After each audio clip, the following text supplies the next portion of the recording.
Friends எல்லாம் எப்படி இருக்கீங்க? இன்னைக்கு வந்து நடு கடலில் சாப்பாடு நிசா தியா தர்ணீஸுக்கு. இங்கே பாருங்க. ஆமாம், நம்ம காட்டுக்குள்ளே சாப்பிட்டு பார்த்துருப்பீங்க. மலை உச்சியில் சாப்பிட்டோம், அப்புறம் ரோட்டு மேலே உட்காந்து பொதி சோறுலாம் சாப்பிட்டோம். இப்போ வந்து கடலில் உட்காந்து சாப்பிட்டுக்கிட்டு இருக்கோம்.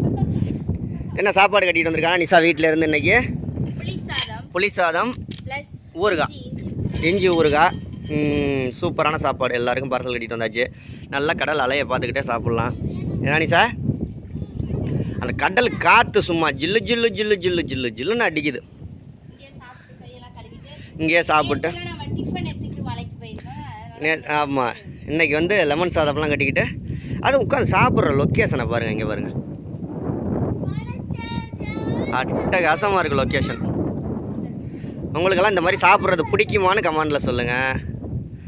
ஏய், நல்லா சாப்பிட்றீங்களே ராஜாக்களா. பின்னாடி போட்டு கப்பல்லாம் போகுது. அதெல்லாம் பார்த்துக்கிட்டே கடலை ரசிச்சுக்கிட்டே சாப்பிட்றோம் நாங்கள்லாம். சூப்பராக இருக்குது சாப்பாடு. சரி, சாப்பிடுங்க. ஓகே ஃப்ரெண்ட்ஸ், பாய். நீங்களும் எல்லாம் சாப்பிடுங்க. நாங்களும் சாப்பிட்டு என்ஜாய் பண்ணுறோம்.